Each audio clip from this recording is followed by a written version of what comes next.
Rated E for everyone. Hi there, welcome to Lost Cities, Xbox Live Arcade's latest gem, according to the official Xbox magazine, who rated Lost Cities an 8.5 out of 10 in their latest May 2008 issue. I'm Kevin Vlaming, Global Brand Manager here at Sierra Online. I'm here to give you a quick walkthrough of how to play the game, along with some details on the scoring system. Let's get started. After choosing a single-player game and your desired difficulty, you are introduced to the virtual game board. Here is where you'll spend most of your time exploring in Lost Cities. There are 5 different colored cities for you to explore. Below each city is where you must play one of 2 types of cards. The first are expedition cards, numbered from 2 to 10. The second type of cards are investment cards, which can only be played before you play one of your numbered expedition cards of the same color. We'll demonstrate how each type is played in a little bit. Above each city are their own specific discard piles, where you discard those cards you do not want. To the top left of each city is a colored coin with each city's score included in it. Finally, at the far left middle of the screen is the draw pile, where you and your opponents will draw cards from. Notice the number below the pile. This is how many cards are left in the deck, or roughly how many turns are left before the scores are tallied and a winner is determined. One tip though, make sure you are always aware of how low this number is when playing your game. It will help you out a lot. Enough of that, let's start exploring. First off, each player is dealt 8 random cards and is required to keep 8 cards in their hand at all times.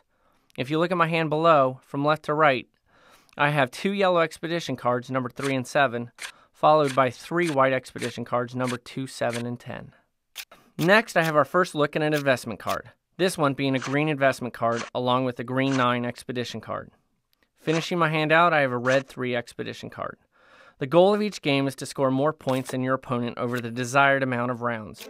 If you notice my first play, I choose to start my white city expedition by dropping the white 2. Note, all cards have to be played in ascending order but not in sequence. Let me repeat that. All cards must be played in ascending order but not in sequence. I personally almost always play the lowest card in my hand when first starting out. I'm sure you will figure out your own strategy though. After playing the white 2, notice the score on the silver coin to the top left is now -18. The reason for this is that whenever you start an expedition on any color, it costs you 20 points. From there, every card you put down counts towards your overall points and depletes the -20 points you start with when first exploring a city. After you play your card and confirm your play, you have the choice to either pick up the top card from the draw pile or pick up a card from one of the discard piles above each city. Since there are no discards to pick from, I will choose the top card from the draw pile, a white 9 expedition card. Next, my opponent gives us our first look at an investment card. This one is a blue investment card. Here's where some of the strategy comes in for Lost Cities. If you look at his score for his blue city, it is now -40 instead of the normal -20.